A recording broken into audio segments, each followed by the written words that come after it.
Shalom saudara, bagi sebagian orang kasih karunia atau anugerah, perbuatan orang percaya, serta keselamatan merupakan entitas yang tidak dapat dihubungkan secara paralel. Kenyataannya, kasih karunia dan perbuatan dapat menimbulkan suatu ketegangan dalam diri orang percaya. Jika kita lebih condong pada kasih karunia, sangat mungkin untuk terjebak dalam pandangan hyper grace. Sebaliknya, jika kita condong pada perbuatan, kita akan terjebak dalam legalisme. Oleh karena itu, pada Voice of Pentecost kali ini, kita akan membahas pemahaman yang benar antara kasih karunia, perbuatan orang percaya, dan keselamatan. John Christopher Thomas, seorang profesor perjanjian baru dari Pentecostal Theological Seminary, dalam tulisannya menyampaikan bahwa kita bisa memahami hubungan kasih karunia, perbuatan orang percaya, dan keselamatan melalui tulisan-tulisan Rasul Yohanes. Kata kasih karunia dalam bahasa Yunani, yaitu charis, muncul sebanyak 7 kali dalam tulisan Rasul Yohanes. 4 kali dalam Injil Yohanes, 1 kali dalam surat Yohanes, dan 2 kali dalam kitab Wahyu. Di sisi lain, kata bekerja dalam bahasa Yunani, yaitu ergon, muncul sebanyak 54 kali, 28 kali dalam Injil, 5 kali dalam surat Yohanes, dan 21 kali dalam kitab Wahyu. Tampaklah bahwa pemahaman Yohanes tentang kasih karunia harus dilihat dari hubungannya dengan pekerjaan atau perbuatan. Dalam Yohanes 1 ayat 14, pertama kalinya kata anugerah atau kasih karunia muncul di dalam tulisan Rasul Yohanes. Karenanya, kita harus memahami bahwa kasih karunia atau anugerah berkaitan erat dengan Yesus Kristus. Kasih karunia tidak hanya tentang kemurahan yang tidak layak kita terima, tetapi tentang hubungan kita dengan Kristus yang adalah kebenaran. Melalui Kristus, kita mengenal kebenaran dan menerima anugerah demi anugerah. Kata perbuatan dalam tulisan Rasul Yohanes, contohnya dalam Yohanes 3 ayat 21 dan ayat lainnya, memiliki makna yang dalam, yaitu yang pertama, mengungkapkan apakah seseorang mencintai terang, yang kedua, mengungkapkan hubungan seseorang apakah dengan Tuhan atau setan. Yang ketiga, menyingkapkan asal-usul seseorang. Dan yang keempat, mengungkapkan apa yang menjadi kehendak Bapa, yakni agar semua orang dapat diselamatkan melalui Yesus. Dengan memiliki pemahaman tentang kasih karunia atau anugerah dan perbuatan sebagaimana diuraikan dalam penjelasan tersebut, tentunya kita tidak lagi memiliki pandangan yang sempit tentang perbuatan dan menganggap bahwa perbuatan-perbuatan orang percaya adalah sebagai bentuk legalisme. Kita diselamatkan karena anugerah oleh iman, dan iman kita haruslah iman yang hidup, di mana iman yang hidup dinyatakan melalui perbuatan-perbuatan kita. Lalu, bagaimana hubungannya dengan keselamatan? Rasul Yohanes dalam kitab Wahyu memberikan gagasan tentang perbuatan, di mana perbuatan itu mencakup aktivitas atau tindakan seseorang, serta kualitas hubungan seseorang dengan Tuhan Yesus. Wahyu 19 ayat 7-8 berbunyi, "Marilah kita bersukacita dan bersorak-sorai dan memuliakan Dia, sebab hari perkawinan anak domba telah tiba dan pengantinnya telah siap sedia. Kepadanya dikaruniakan supaya memakai kain linen halus yang berkilau-kilauan dan yang putih bersih." Linen halus itu adalah perbuatan-perbuatan yang benar dari orang-orang kudus. Persiapan ini menunjukkan adanya aktivitas kerjasama atau bahkan timbal balik antara mempelai anak domba dan Tuhan. Berarti, Tuhan yang digambarkan sebagai anak domba adalah yang memberikan pakaian dari linen halus ini kepada mempelai anak domba. Tujuan pemberian ini diperjelas dengan kata kerja diberi kain linen yang menunjukkan bahwa dia harus mengenakan pemberian itu.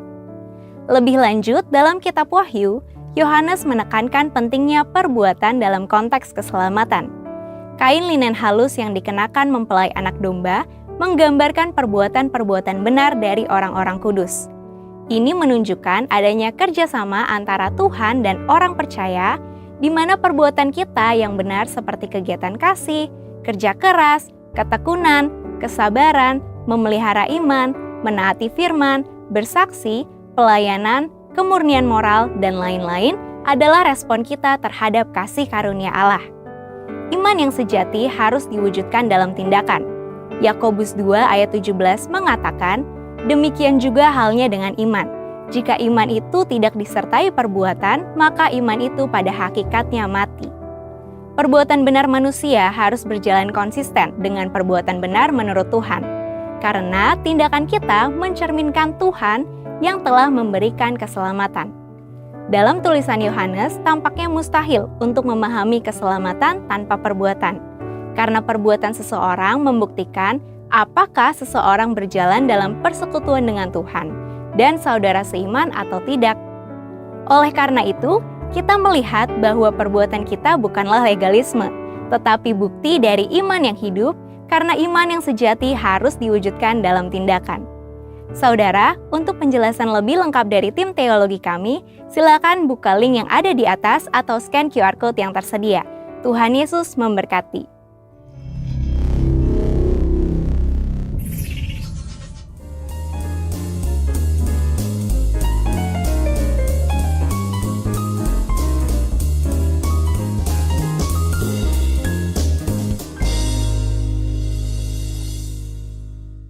Baik, shalom saudara. Saudara, let's sing this song again. Ku terhubung denganmu,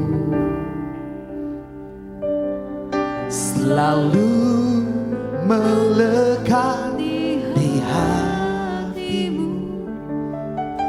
Firman-Mu itulah dasar hidupku yang berdaulat atasku, terhubung denganmu,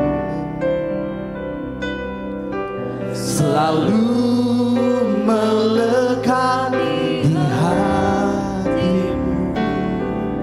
Firman-Mu itulah dasar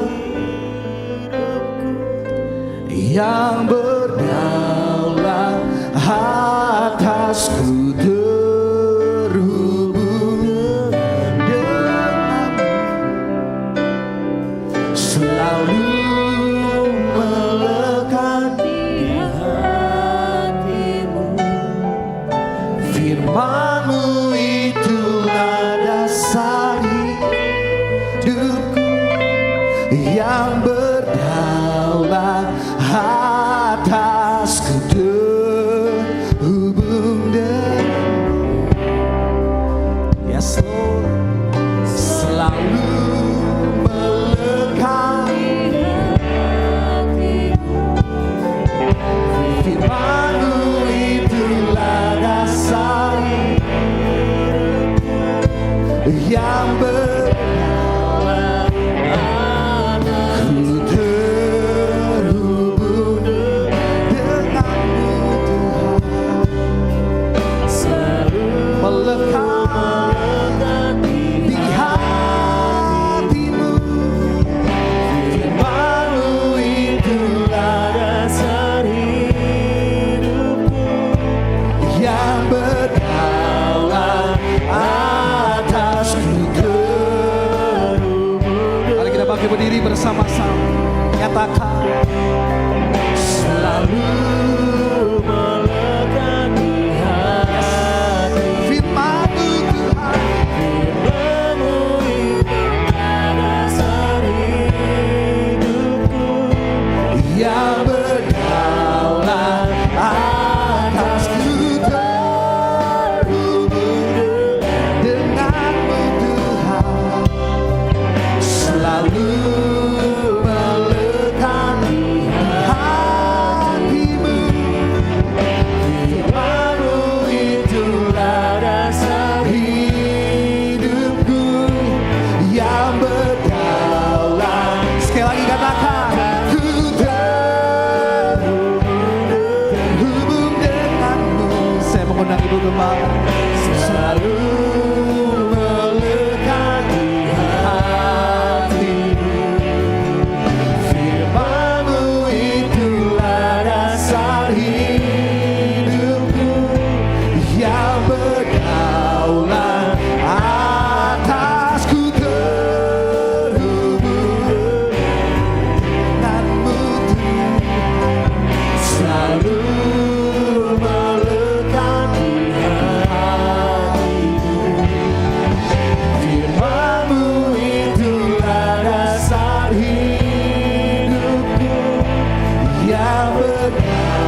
Biarlah firman Tuhan selalu berdaulat atas hidup kita semua. Siapkan hati untuk mendengarkan pesan-pesan Tuhan pada sore hari ini. Ya Roh Kudus terus yang terutama yang memimpin kami. Pengurapan yang baru turun atas kita semua. Haleluya. Terima kasih Tuhan. Kami bersyukur untuk hari ini. Terpuji-pujilah Engkau Tuhan yang dahsyat. Haleluya. Amin. Puji Tuhan. Beri sorak-sorai yang dahsyat buat Allah kita yang dahsyat. Silakan duduk kembali. Sebelum kita lanjut dengan firman Tuhan, ada 2 orang anak akan diserahkan sore hari ini. Saya undang anak Daniela Grace Agustinus dan Cleo Sakura dengan ayah Agustinus dan ibunya Luciana Permatasari. Selalu indah untuk kita menyerahkan anak-anak ini sedini mungkin kepada Tuhan. Karena Tuhan berkata, biarkanlah anak-anak itu datang kepadaku, supaya malaikat-malaikat Tuhan menjagai, melindungi mereka di sepanjang jalan hidup mereka. Terutama di hari-hari ini, di mana iblis sungguh-sungguh akan mengacaukan, akan mencengkeram anak-anak mulai dari yang terkecil sampai kepada anak-anak muda.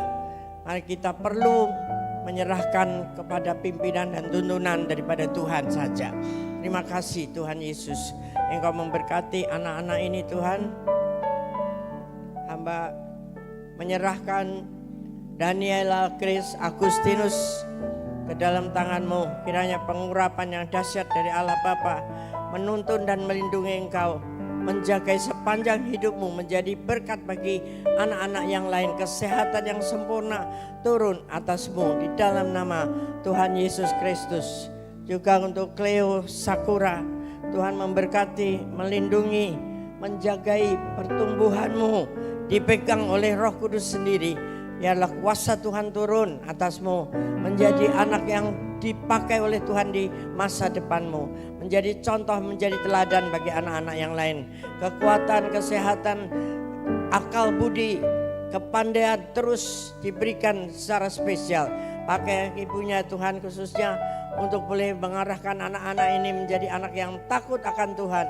Dan itulah segala-galanya bagi sebuah keluarga. Dalam nama Tuhan Yesus Kristus, engkau diberkati dan dituntun Tuhan. Haleluya. Amin. Puji Tuhan. Selamat ya. Tuhan berkati. Berkati. Silakan. Terima kasih. Puji Tuhan. Biarlah anak-anak boleh menjadi generasi penerus di zaman ini dan seterusnya. Karena ini menjadi penerus bangsa, penerus gereja dan penerus keluarga saudara. Yang terpenting ya, supaya apa yang kita taburkan kepada mereka itu menjadi tunas-tunas yang baik, yang subur dan menghasilkan buah-buah juga yang baik dan subur, yang bisa menjadi berkat bagi banyak orang. Puji Tuhan, kita ada di bulan Oktober saudara, bulan 10, jadi tinggal 2 lagi kita sudah akan meninggalkan 2024. Yang penting bukan Natalannya.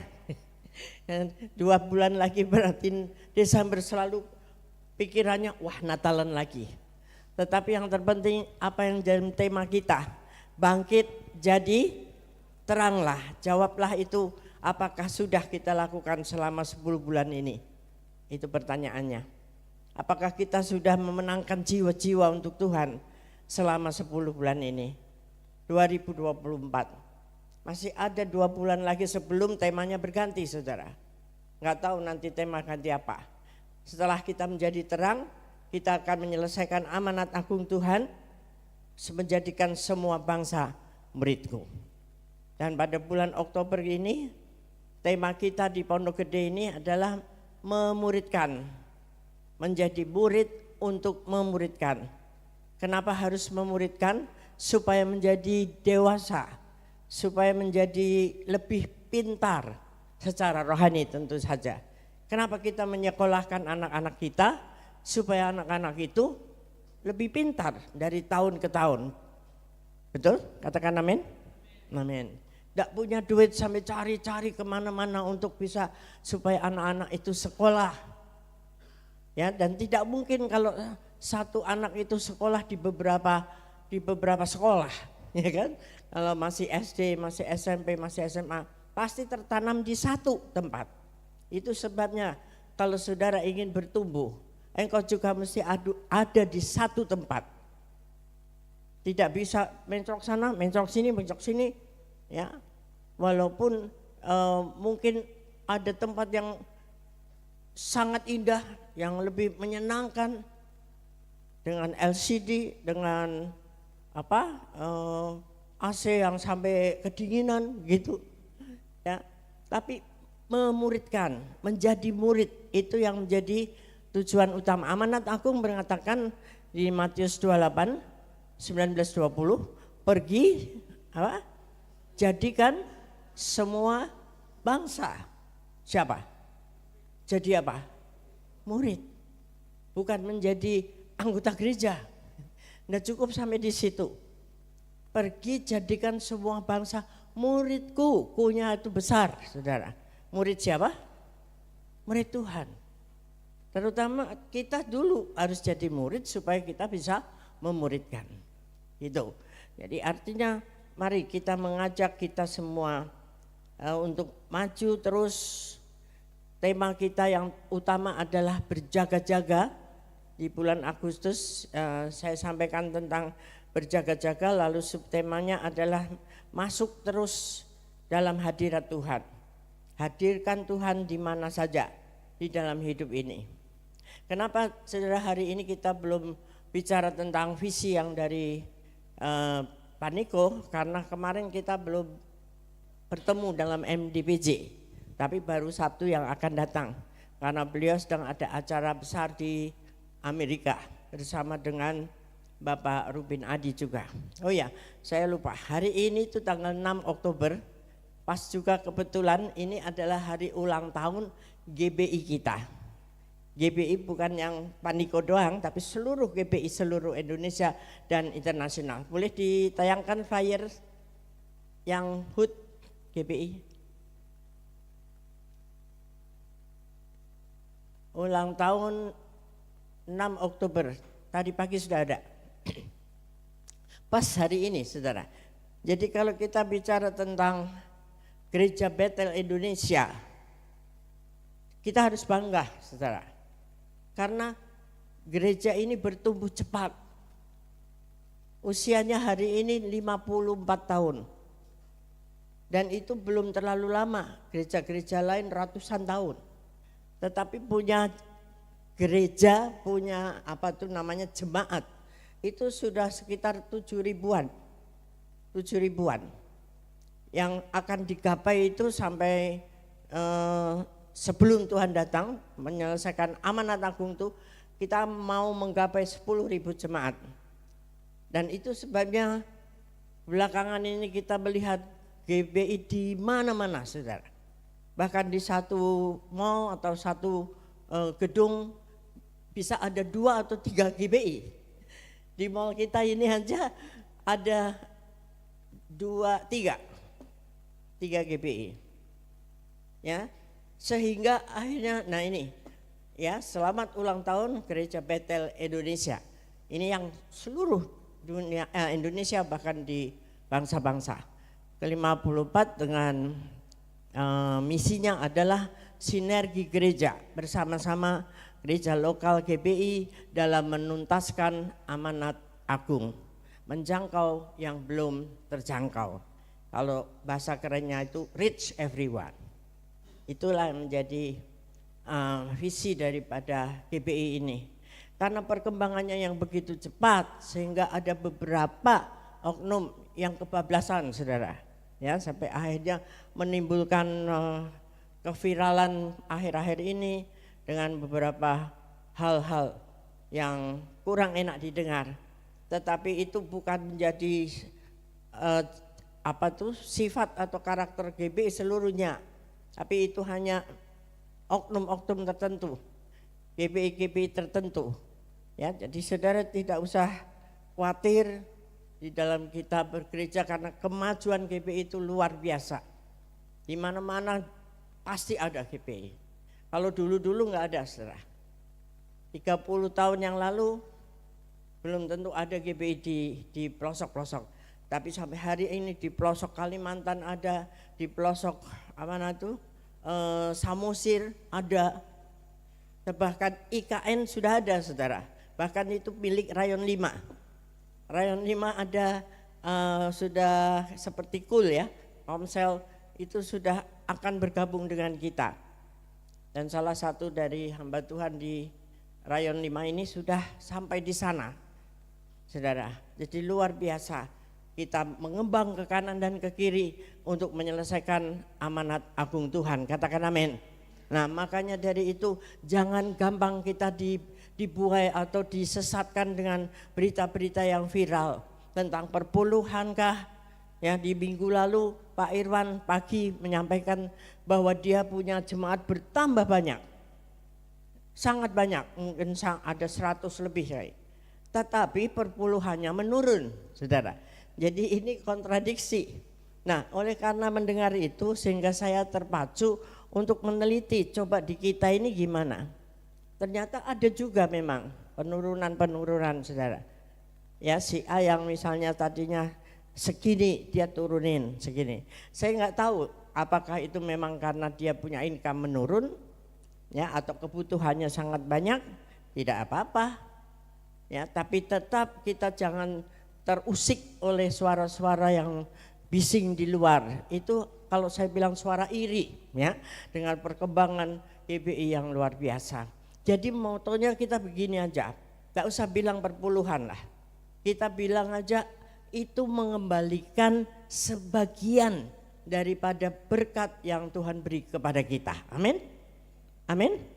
Kita bersyukur atas kehidupan kita, atas berkat, atas pekerjaan yang Tuhan beri kepada kita. Nah, maksud kita nggak tahu berterima kasih, hanya begitu aja. Jadi kalau saudara memberi, tidak usah bilang 10%, berapa persen, mau 50 juga boleh. Loh, kok malah naik Bu? Karena kalau engkau memberi dengan tulus, Tuhan tidak pernah berutang kepada siapapun.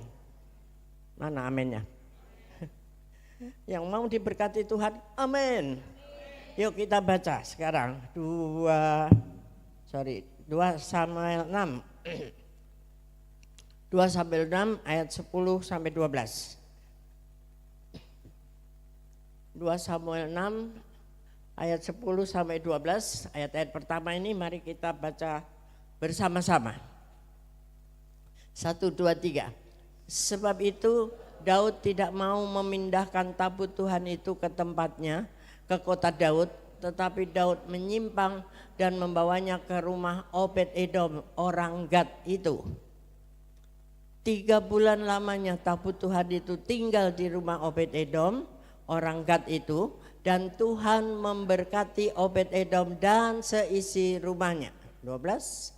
Diberitahukanlah kepada Raja Daud demikian, Tuhan memberkati seisi rumah Obed-Edom dan segala yang ada padanya oleh karena tabut Allah itu. Lalu Daud pergi mengangkut tabut Allah itu dari rumah Obed-Edom ke kota Daud dengan sukacita. Apa pelajaran yang kita lihat di sini, saudara? Daud tadi awalnya takut membawa tabut itu ke kota Daud. Kenapa? Karena sebelumnya dibawa pakai sapi tuh, kereta, jatuh tuh, disambar oleh Roh Allah. Si siapa namanya? Uza, ya. Lalu dia takut, wah jangan-jangan nanti saya kesambar juga, gitu kan. Titipkan di Obed-Edom. Obed-Edom dengan sukacita terima itu di rumahnya. Tabut Allah adalah hadirat Allah. Katakan amin. Ya, hanya 3 bulan saudara, dia menjadi kaya raya, diberkati luar biasa, dia dan seisi rumahnya. Sehingga Daud melihat gitu, waduh ini harusnya aku nih. Nah baru dia ambil itu saudara. Nggak mau lama-lama Obed-Edom yang diberkati, aku juga mau diberkati. Kalau soal berkat pasti rebutan. Amin. Ya, dibawalah itu. Dan saya sudah pernah sampaikan kan, setiap 6 langkah itu Daud mempersembahkan korban lembu. dan anak lembu. Ya, luar biasa, 6 langkah. Itu sampai ke kota Daud itu berapa ribu yang harus dikorbankannya. Jadi menyembah Tuhan dengan hati yang tulus, menghadirkan hadirat Tuhan dan kita berkorban untuk itu. Tapi dengan hati yang tulus, hasilnya adalah Tuhan akan pasti dan tentu menjaga hidupmu. Amin. Tidak mungkin kita bangkrut karena kita memberikan untuk pekerjaan-pekerjaan Tuhan, untuk hamba-hamba Tuhan. Yang penting dengan tulus, tapi bukan dengan tujuan untuk diberkati, ya, dengan tujuan untuk dipuji-puji, bukan. Tapi karena kita tahu bahwa Tuhan yang memberkati kita. Seperti Obed-Edom. Ya, polos-polos saja saudara. Pasti engkau akan terima apa yang menjadi bagianmu. Nah, sekiranya kalau kita perhatikan di saat-saat ini, hari-hari ini, belakangan ini, apa yang terjadi dengan Israel? Ada yang ngikutin?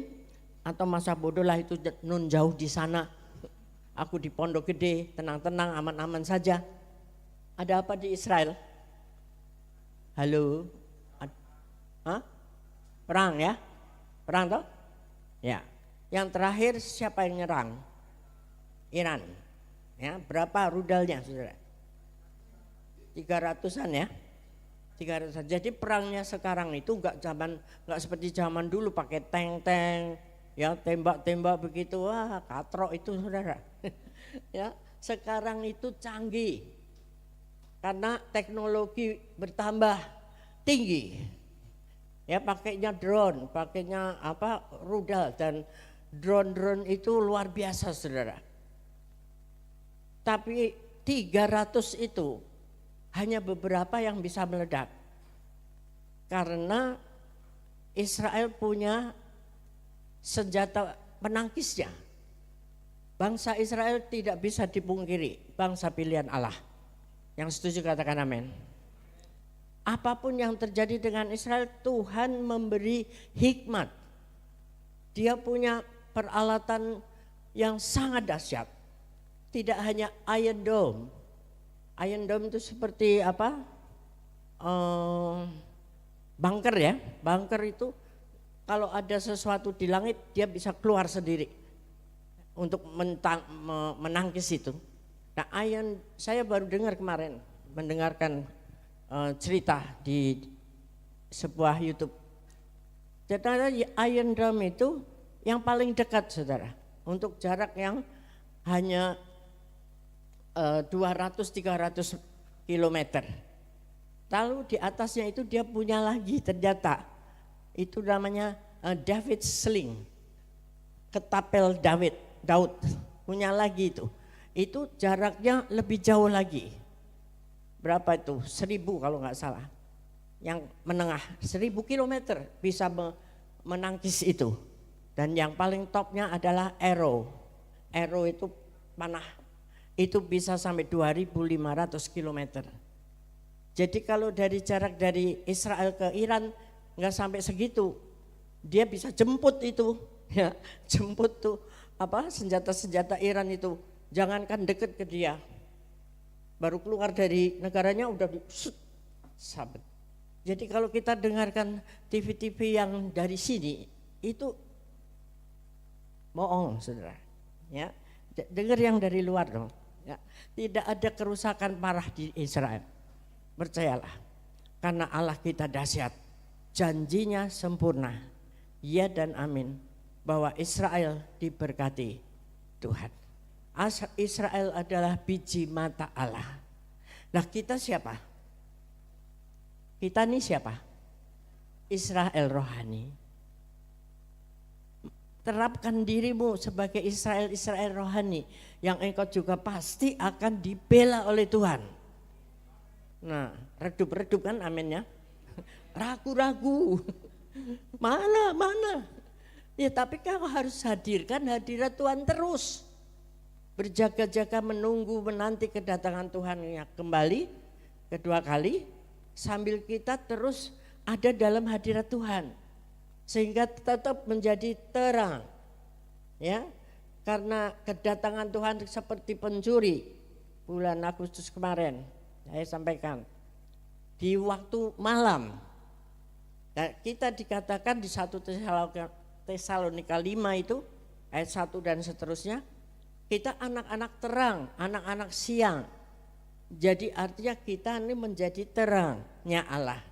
Dimanapun di tempat kegelapan dunia ini, kau harus menjadi terangnya Allah.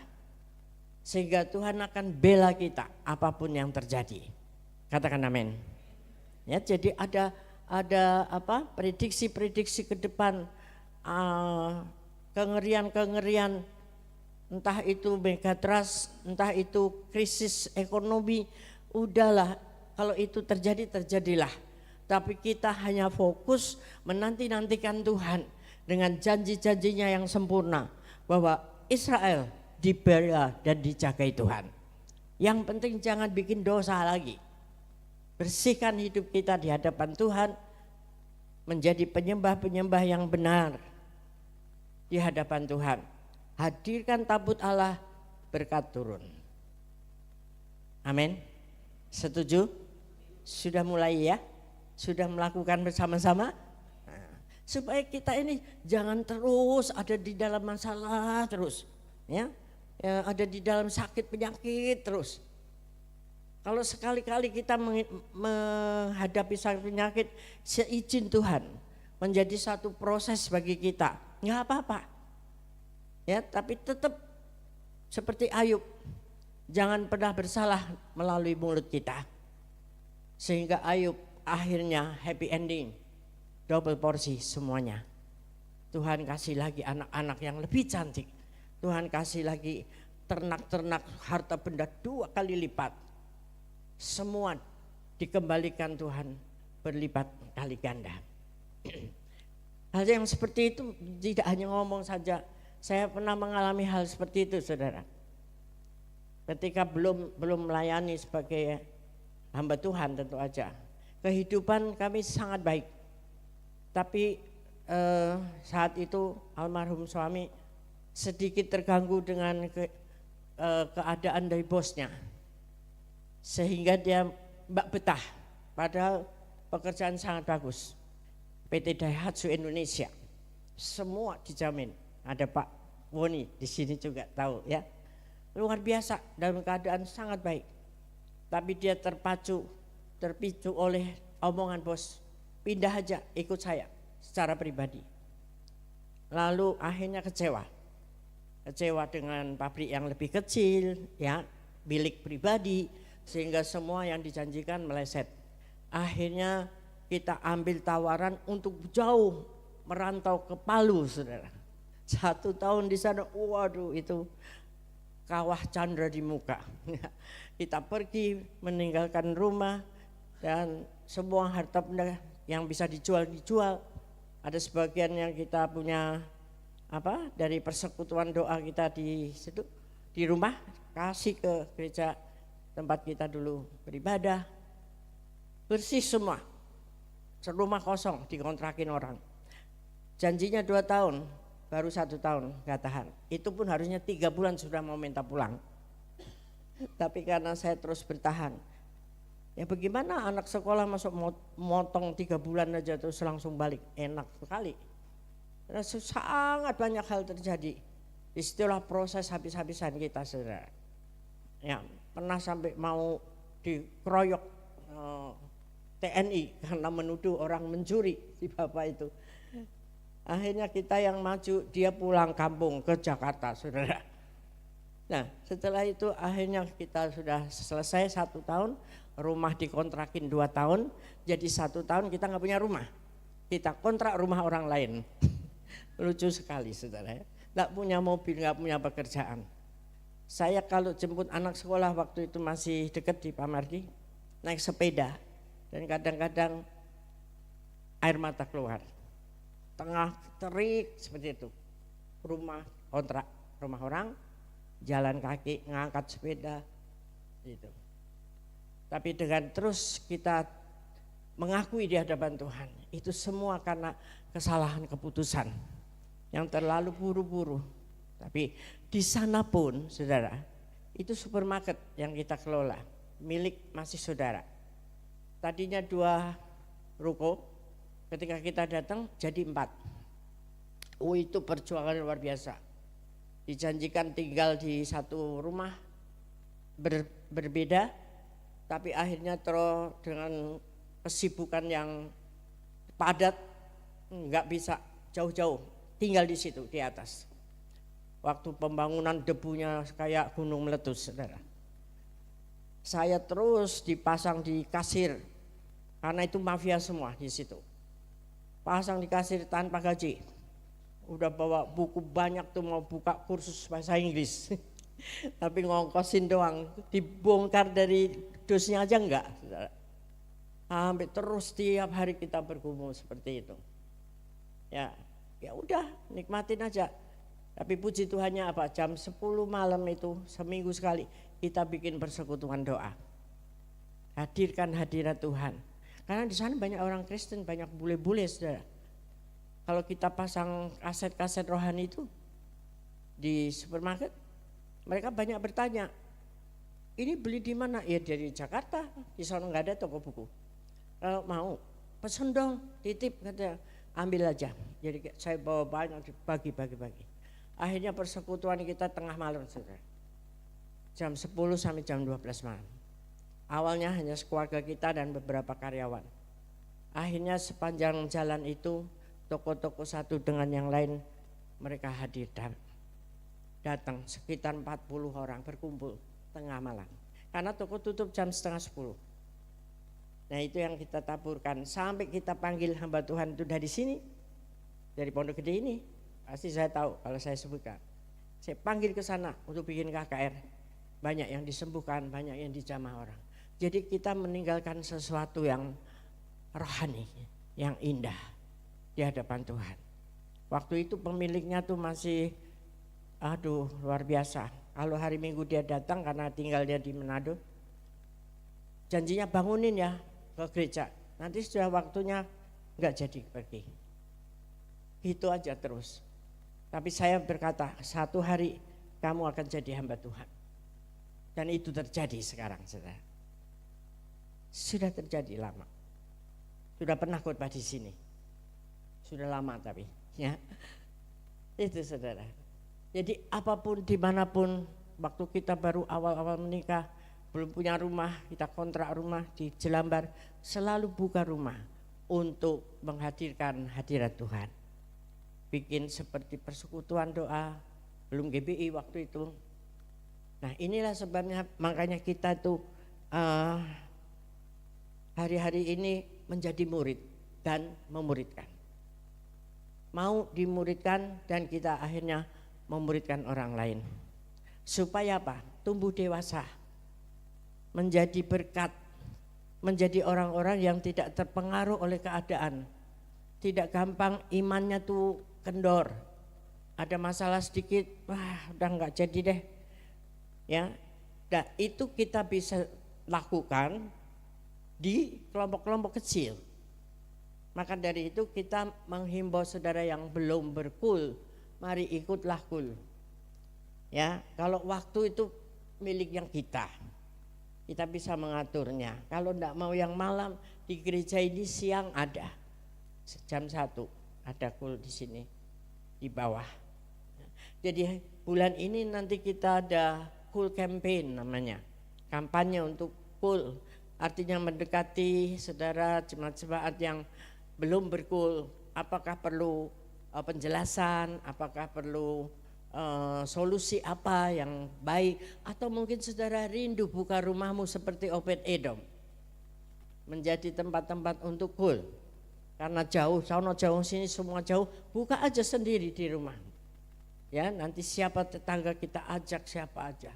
Jadi kul tidak khusus untuk GBI Pondok Gede Plaza, tapi kita boleh ajak teman-teman dari luar, dari gereja-gereja lain, bahkan yang bukan dari gereja pun kalau mau bisa dihadirkan. Di situ kita bertumbuh bersama-sama. Motonya adalah KTM, kesatuan hati, T-nya tumbuh bersama, M-nya memenangkan jiwa-jiwa buat nama Tuhan. Saya melihat pertumbuhan-pertumbuhan dari kul sangat indah. Orang yang tadinya nggak bisa apa-apa, nggak ngerti apa-apa, akhirnya sudah bisa jadi pendoa, sudah bisa jadi WL, bahkan bisa pimpin sharing. Nah, itulah sebuah hasil daripada berkumpul bersama-sama merupakan satu keluarga. Ya, kalau sama-sama rame-rame minggu tidak bisa. Nah, ibadah minggu juga penting, saudara. Ibadah ini namanya ibadah raya, celebration. Kita merayakan kebaikan Tuhan bersama-sama di gereja. Sebetulnya itu di gereja, bukan di rumah. Karena pandemi sudah berlalu.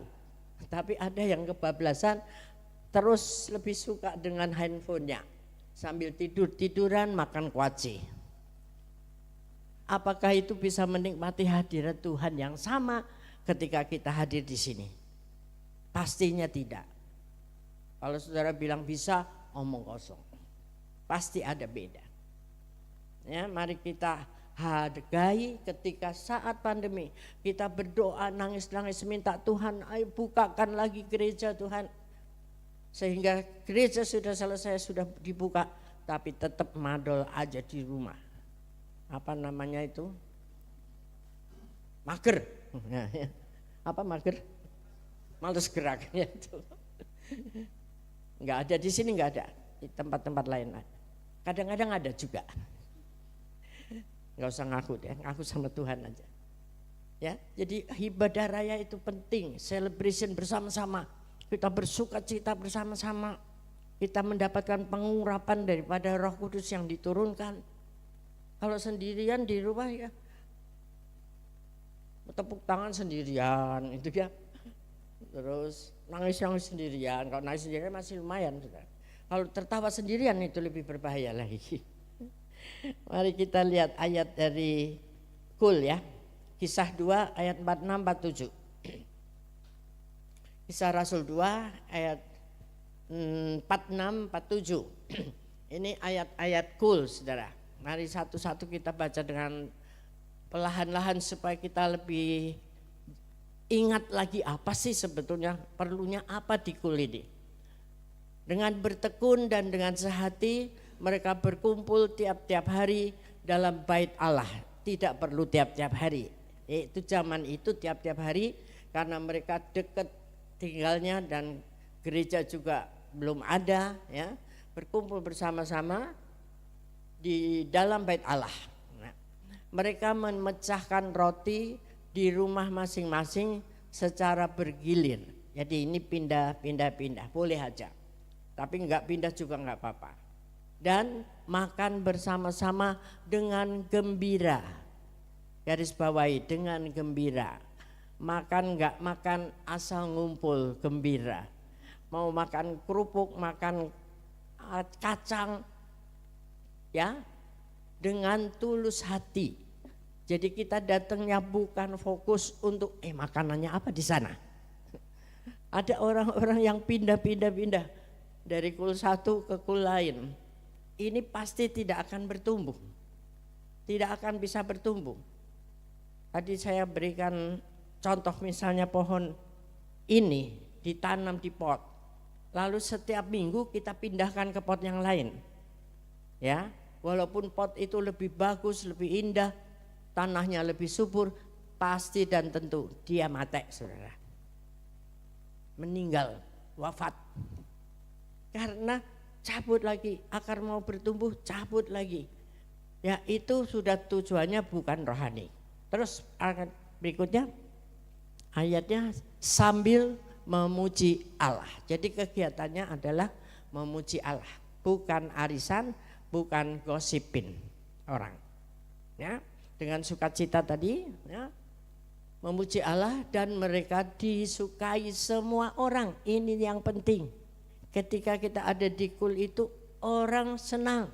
Semua kita kesatuan hati, sukacita, sehingga itu menarik banyak orang. Berikutnya dibilang tiap-tiap hari Tuhan menambah jumlah mereka dengan orang yang diselamatkan. Karena mereka melihat, kamu ikut di situ kok enak ya, sukacita, tidak ada beban. Ada beban pun serasanya enteng, didoakan bersama-sama, ada solusi, ada jalan keluar. Yang sedih kita hiburkan, saling membantu, tidak selalu harus mensupport seluruhnya. Tapi kita kasih jalan keluar, kita kasih harapan-harapan. Bahwa harapannya itu bukan sama kul itu, tapi sama Tuhannya. Dan kita dukung bersama-sama supaya lebih banyak lagi orang mau datang kepada Tuhan dan dimuridkan. Yang setuju katakan amin. Amin. Ya, mari kita bertumbuh bersama-sama, karena mungkin ada satu waktu nanti kita tidak bisa lagi berkumpul bersama-sama seperti ini. Ya, pada waktu-waktu entah, ya kita berharap sih bisa terus. Ya, tiba-tiba kalau suddenly seperti pandemi datang, katanya nanti ada model lain lagi, atau megatrust atau apa. Kita punya kelompok-kelompok kecil, orang-orang yang terdekat dengan kita bisa berdoa bersama-sama. Satu ayat lagi, Ibrani 10 ayat 25-27. Ini pesan untuk kita semua, janganlah kita menjauhkan diri dari pertemuan-pertemuan ibadah kita seperti dibiasakan oleh beberapa orang. Tetapi marilah kita saling menasehati dan semakin giat melakukannya menjelang hari Tuhan yang mendekat. Apa tuh hari Tuhan? Ya, hari kedatangan Tuhan. Saudara percaya hari Tuhan mendekat? Mendekat atau menjauh? Karena tanda-tandanya sudah makin nyata. Ya kan? Sangat banyak tanda-tanda yang sudah terpenuhinya. Kedatangan Tuhan yang makin dekat. Garis bawahi, bukan kedatangan Tuhan menginjakan kaki di bumi, itu nanti, saudara. Tapi kedatangan Tuhan yang tahap pertama adalah di awan-awan, di mana kita orang-orang yang percaya Tuhan serius, sungguh-sungguh diangkat hidup-hidup. Ya. Terus yang di Pondok Rangon, di San Diego Hills, semua itu terbuka, bangkit lebih dulu malahan. Kloter pertama bangkit lebih dulu, tubuh kemuliaan naik bersama, kumpul bersama Yesus di awan-awan, dan kita juga diangkat bersama-sama memerintah bersama-sama Yesus. Siapa yang mau di itu katakan amin. Nah, yang lain kemana? Yang ketinggalan di bumi ngapain? Yang tidak terbawa itu ada banyak sekali, saudara. Ngapain di bumi, saudara? Happy-happy, dansa-dansi, ngopi-ngopi. Apa yang terjadi di bumi? Halo, harus tahu ini. Aniaya besar. 2 kali 3,5 tahun, 7 tahun. Aniaya karena iblis dilepaskan, diberi hak penuh untuk menguasai bumi. Makanya anak-anak yang serius, anak Tuhan yang serius diangkat dulu, dibebaskan dari itu semua. Tapi kalau anak Tuhan setengah-setengah, kadang-kadang baper, kadang-kadang males, mager dan sebagainya, itu ketinggalan loh. Ketinggalan mengalami aniaya. Ya, tapi kalau misalnya ya, tapi di sini pasti enggak lah. Semua di sini setia pada Tuhan, amin, amin. Ya. Kalau ada yang sampai tertinggal tuh, jangan lepaskan Yesus. Tetap aniaya biarin, yang penting kita masuk surga. Walaupun mungkin tangannya satu, potong, ya, mungkin matanya hilang satu, atau kupingnya atau apa. Itu yang artinya seperti keluar dari dalam api, firman Tuhan bilang. Tapi ke surga daripada kita berbalik ikut iblis, jurusannya lain, ke neraka. Ini perlu kita harus tahu ya. Saudara yang di sini mungkin sudah sering mendengar tentang ini, tapi kasih tahu saudara-saudara kita yang lain, teman-teman, ya, saudara-saudara yang keluarga besar kita yang mungkin di komunitas yang berbeda dengan kita, itu nggak ngerti loh saudara. Mereka nggak ngerti kalau tiba-tiba mereka tertinggal, kasihan sekali. Kalau kita memerintah dari atas, ya kan, loh dia ketinggalan juga.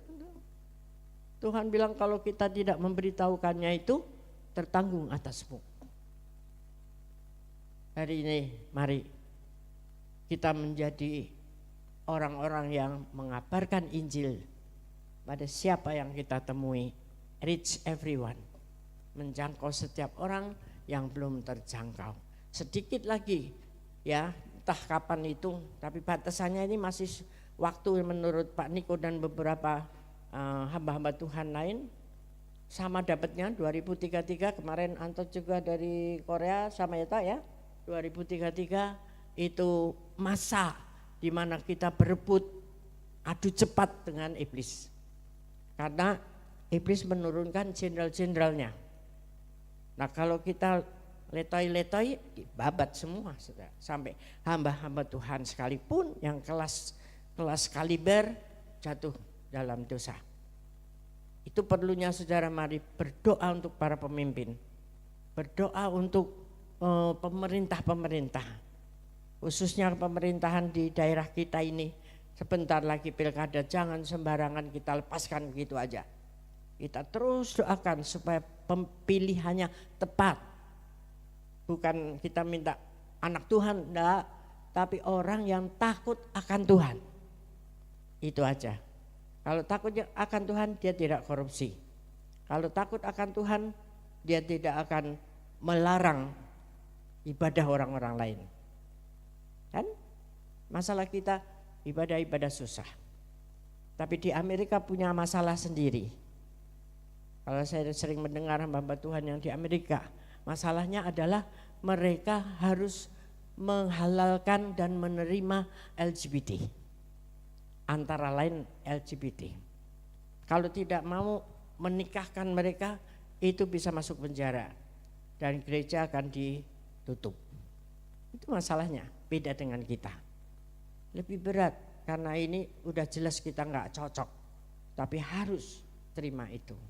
Izin gereja gampang, mau menginjil di jalan-jalan enggak ada yang larang. Tetapi masalah yang mendasar ini justru terjadi di sana. Ya. Masing-masing punya pergumulannya, proses daripada Tuhan untuk iman kita supaya kita bertumbuh menjadi dewasa. Fokusnya jangan hanya masuk surga, tapi memerintah bersama-sama Yesus ketika kita diangkat bersama dia. Jadi kalau duduk manis di surga doang juga males lah ya. Memerintah dong bersama-sama Yesus. Ya, itu yang menjadi tambahan daripada surga kita. Amin. Serius sama Tuhan, tidak boleh lengah-lengah lagi. Tidak boleh ya sembarangan. Mana yang dipilih, mau cool atau mau ke kafe tengah malam. Kalau ke kafe tengah malam banyak yang bisa tuh. Ya. Kenapa kalau ngopi mosok nggak boleh? Boleh nggak ngopi? Ke kafe boleh nggak? Boleh banget. Tapi nggak perlu mesti tengah malam dong. Karena tengah malam waktunya untuk apa? Tidur. Dan Tuhan bilang di firman-Nya, aku memberkati engkau pada waktu tidur. Banyak sekarang kita mendengar TikTok atau apapun dari orang-orang medis yang mengatakan bahwa tidur lewat jam 11 malam itu tidak sehat. Karena penggantian sel-sel kita itu jam 11 ke sono. Kalau nggak tidur tidak terjadi itu, sehingga kita akan makin hari makin lemah. Nah itulah terjemahan daripada yang Tuhan bilang, aku memberkati engkau pada waktu tidur, bukan memberkati uang turun dari surga di ranjang kita, tetapi memberkati tubuhmu disehatkan, diganti yang baru sel-selnya. Jadi pikiran orang manusia sering duit aja sudah. Ya, dan itu sekarang dokter-dokter mulai mengiyakan itu. Jadi mari kita bertobatlah bersama-sama supaya ikuti aturan hidup ini dengan baik, supaya roh, tubuh dan jiwamu terpelihara sempurna sampai kedatangan Tuhan yang kedua kali. Yang setuju katakan amin. Ya, lakukan dengan baik dengan minta pertolongan daripada Roh Kudus yang sudah dicurahkan buat kita. Pentakosta ketiga lebih besar daripada yang sebelum-belumnya. Nah, mana kok tidak terasa? Terasa itu di hati kita, saudara. Sekarang kalau kita berdoa sebentar, Tuhan jawab. Kalau yang berdoa, kalau yang enggak ya enggak terasa. Itulah makanya. Apa yang menjadi penghambatan hubungan kita dengan Tuhan, keintiman kita dengan Tuhan, seringkali enggak nyambung gitu. Adalah dosa-dosa kita. Yesaya 59. Itu yang bulan Agustus, September kita bahas tentang itu. Yang menjadi penghambat antara engkau dan Allahmu adalah dosa-dosamu. Bukan dosa membunuh manusia, bukan dosa korupsi, tetapi menyimpan pahit, kepahitan. Enggak suka ngomongnya, aduh saudara. Kalau lihat orang dia enggak salah apa-apa tapi kita sebel.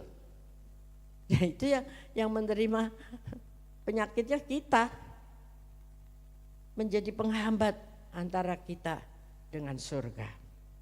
Yang harusnya secara pribadi kita bisa tebus itu. Karena tirai sudah terbelah ketika Yesus mati. Kita bisa datang kepada Bapa, bukan kepada Yesus saja, kepada Allah Bapa. Dan kitalah orang-orang yang diberkati Tuhan. Sebab tirai sudah terbelah. Tetap kita harus menghadirkan hadirat Tuhan agar kita mampu mempertahankan iman kita sampai dengan memerintah bersama-sama dengan Yesus. Yang setuju katakan amin. Amin. Haleluya. Mari bangkit berdiri.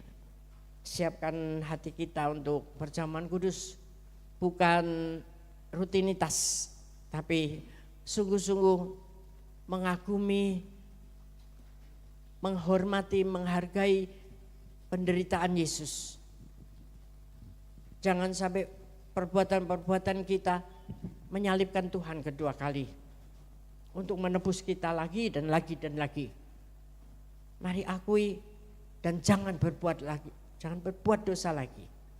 Seperti pesan Tuhan kepada orang yang disembuhkannya, orang kusta, ya, orang yang dirasuk setan. Tuhan hanya pesan, pergilah, beritakanlah kepada orang lain dan jangan berbuat dosa lagi. Amin. Karena waktunya sangat singkat, hidupmu adalah kesempatan. Pakai untuk terus berkarya bagi Tuhan saja. Lebih daripada yang lain. Amin. Hidup ini.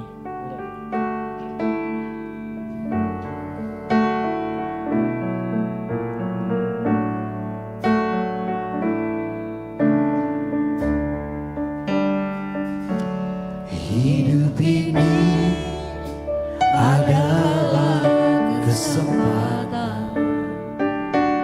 Hidup ini untuk melayani Tuhan.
Bila saatnya nanti tiba, aku tidak berdaya lagi. Jangan tunggu sampai engkau tidak berdaya baru menyerah sama Tuhan. Pakailah hidupku buat apa? Sudah tidak berdaya. Pada umumnya gitu, sudah di ICU baru mau. Tuhan sembuhkan aku mau melayani engkau. Telat saudara. Ya, pakai hidupmu sekarang, masih kuat, masih sehat, masih berakal budi. Pakai semuanya untuk Tuhan. Supaya engkau dewasa di dalam iman dan memerintah nanti bersama-sama Dia. Amin. Haleluya. Ya, sekali lagi katakan sungguh-sungguh hidup ini. Haleluya. Hidup ini Adalah kesempatan. Hidup ini untuk melayani Tuhan. Jangan sia-siakan apa yang Tuhan beri. Hidup ini harus jadi berkat.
Terima kasih Tuhan. Biarlah kami mau berjanji pada sore malam hari ini untuk kami terus menjadi berkat bagi orang lain, untuk memperkenalkan orang kepada-Mu Tuhan, supaya kami tidak bersalah di hadapan-Mu. Pakai hidup kami Tuhan, layakkan, kuduskan, ampuni setiap dosa-dosa kami. Terima kasih untuk kebaikan-Mu Tuhan di kayu salib, tidak ada yang bisa menandinginya. Oleh karena itu kami terus bersyukur kepada-Mu Tuhan. Sore hari ini kami masih bisa memperingati akan penderitaan-Mu itu. Layakkan, kuduskan kami sekali lagi. Mari saudara kita angkat roti di tangan kanan kita tinggi-tinggi. Sebab apa yang telah kuteruskan kepadamu telah kuterima dari Tuhan. Yaitu bahwa Tuhan Yesus pada malam waktu Ia diserahkan mengambil roti. Dan sesudah itu Ia mengucap syukur atasnya, Ia memecah-mecahkannya dan berkata, inilah tubuhku yang diserahkan bagi kamu, perbuatlah ini menjadi peringatan akan aku. Saudara yang kasih Tuhan, bukankah roti yang kita pecah-pecahkan ini adalah persekutuan kita dengan tubuh Kristus? Mari makan dalam nama Yesus.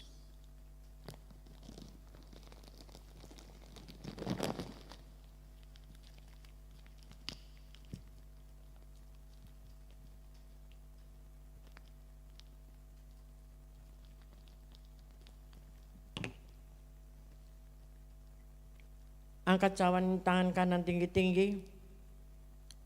Demikian juga Ia mengambil cawan sudah makan, lalu berkata, cawan ini adalah perjanjian baru yang dimeteraikan oleh darahku. Perbuatlah ini setiap kali kamu meminumnya menjadi peringatan akan aku. Saya yang kasih Tuhan, bukankah cawan pengucapan syukur yang atasnya kita ucapkan syukur ini adalah persekutuan kita dengan darah Yesus. Mari kita minum dalam nama Yesus.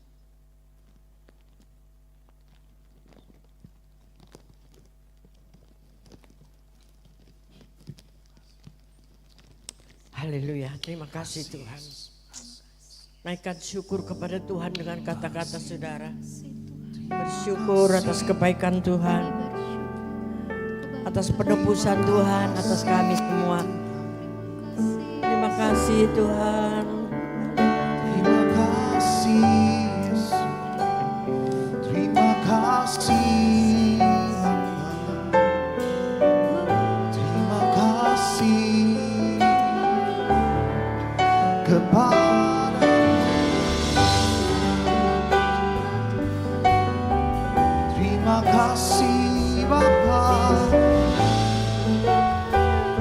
bersyukur bagimu. Terima kasih Tuhan. Terima kasih Tuhan. Terima kasih ya Yesus. Waktumu dan darahmu kami berterima kasih. Terima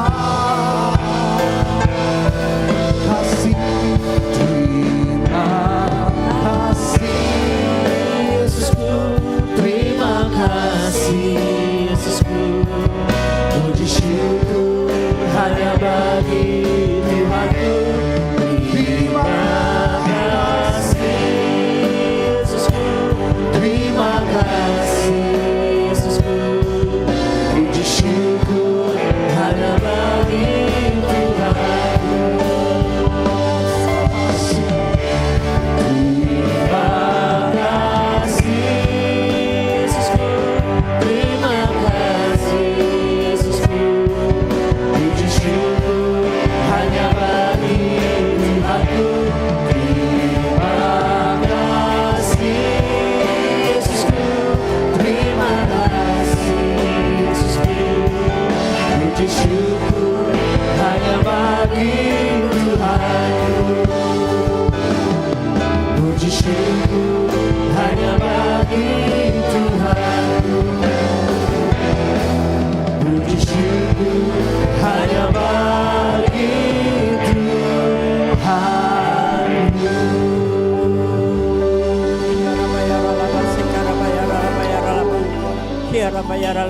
Terima kasih Tuhan, karena Engkau yang sudah mati buat kami, dan kuasa-Mu menyembuhkan kami, kuasa-Mu memulihkan kami. Terima kasih Tuhan, tubuh dan darah-Mu ada menyatu dengan tubuh dan darah kami. Ada kekuatan yang baru, ada pemulihan baru, ada kesembuhan baru. Semua karena Tuhan. Kami dipulihkan dan kami menjadi murid-murid yang baik dan benar.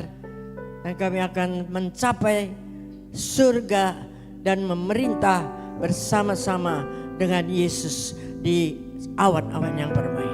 Terima kasih Tuhan, terima kasih. Ku bersyukur kepadamu ya Tuhan. Dan sore hari ini Engkau sudah memberkati kami. Dan sebentar kami akan meninggalkan tempat ini. Biar kami siapkan hati untuk membawa pulang berkat daripada Tuhan. Yaitu berkat damai dan sejahtera yang berlimpah-limpah. Kasih anugerah Tuhan yang dahsyat dalam setiap kehidupan kami. Dan terus berjanji menjadi terang, setia dan intim bersama dengan Roh Kudus-Nya dari hari ini sampai Tuhan datang kembali. Haleluya. Amin. Selamat hari Minggu. Tuhan Yesus memberkati. Bapak Ibu Saudara bisa bersatu di sejenak mengucap syukur atas ibadah sore malam hari ini. Tuhan Yesus memberkati.